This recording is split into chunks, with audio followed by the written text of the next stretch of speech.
always was. Sing me a song that I'll always hear. Tell me a story that I can read.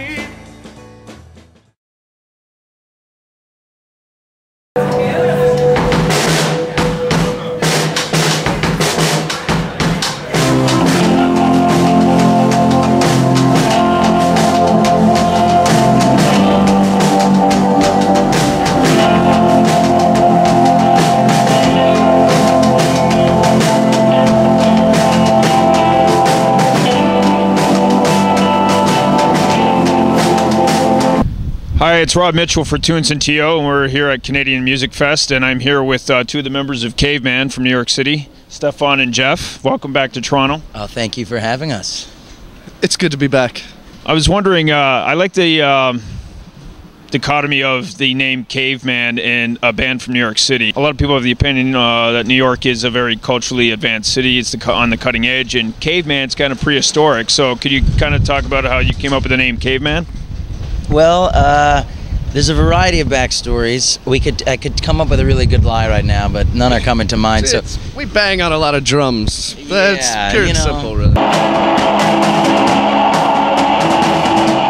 But we're also always crammed together in really small, dark spaces. So I think that lives up to the ancient traditions. Good cave. Yeah. Very cavey. You guys, we were talking about just now, like go out from South by Southwest and to here. How important is playing these fest as a band?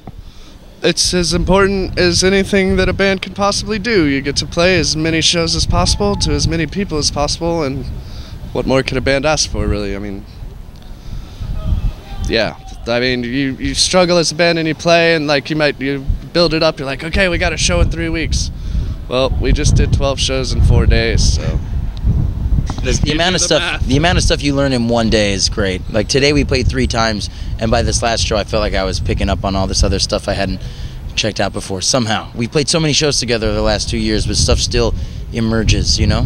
Well, just seeing your live show, I mean, just watching you guys play and at that last song, and you're just going like to town on the drums. You would never know that you played that many shows. I mean, it's just like amazing. Oh, you're saying it still feels like you just showed up and played. This is your first show of the night. That's saying it still feels like the first time. That's good. That's the best compliment ever. Thank you. As a musician, it's best to like when you feel a vibe to like catch it. So usually, at some point in a show, you'll feel something, and you gotta embrace it. You know. Yeah. No matter how tired you are. How has New York City inspired you guys just as people and then as musicians and songwriters? I think, I mean, as people, first and foremost, is how I think about it. We have so many friends who do a variety of things, whether they're artists, you know, outright, or they're artists, you know, in what they do that people don't realize it's an art. But everyone there is hustling and really cares about what they're up to. And, I mean, we've lived there so long, you know, I was born there. I feel like it informs every single thing that I do and every thought that I have. So it's not just the band. I feel like it really defines who each of us are. Yeah, I did not grow up in New York, but you did. I feel like you know, when I can't be so specific as to how it exactly rubs off, but I know when I moved to New York, it changed my life. So it had to do something, but I mean, I guess a little bit of everything. I don't know specifically how it makes me play bass. It must have changed something about my note placement. But I know that moving to New York and spending all that time there has definitely changed everything about me, probably. Just outlook and attitude and toughness.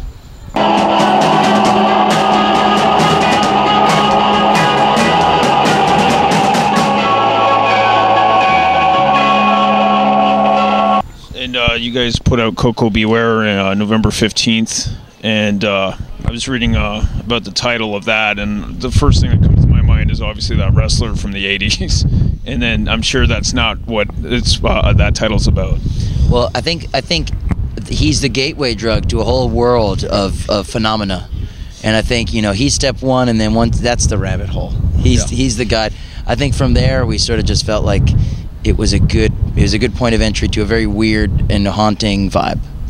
Oh, that's what your songs are like epic landscapes for me. Like listening to it live tonight, it's just like these like amazing musical journeys.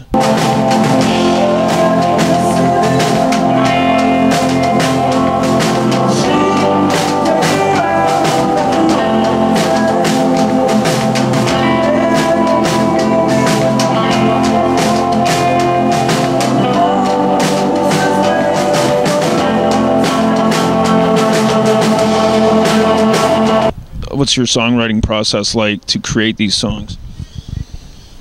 Well, there's a couple different ways. I mean, Matt would come in with a jam, and we'd start working it out. Usually, the first thing for me is like figuring out the harmonies and what we're gonna sing. 'Cause I just love that feeling of singing while there's a bunch of air being pushed around it. So, for me, the songs really start once we start digging into the vocals. But I mean, as musicians, like, I mean, Matt writes a lot of songs, and we also have some jams that we come up with, and something develops. But whenever something happens, you know, you have to embrace it. You have to catch it. It's like a little butterfly flew in the room, or whatever animal came into the room, you gotta grab it. You know, while it's there, you can't be like, oh, well, that's just a jam, or that's just something. You know, you gotta know when something's happening in a room. You gotta know when it's happening and start concentrating then. And luckily, we've been able to do that so much. I know you've got something to add there. The reason I'm making the face is I got overexcited because we're in Canada. Yeah. And I saw Neil Young speak. That's probably why I thought of it. Right, and he was talking about getting the animal out. And I saw Neil Young speak once, and he was being interviewed by Jonathan Demme, and he mentioned that the process of writing a song is basically like coaxing a fox out of its hole. And you have to sever all ties to everything else and just stay there till you get the fox out of the hole. And I thought that was the really beautiful metaphor. Yeah. And since we're here, I wanted to make sure we mentioned that Canuck. Yeah, Neil says it all better than us. We're just quoting Neil every time. Trying to say it. I'm so excited. Sorry to rip you off, Neil, but it probably won't be the last time.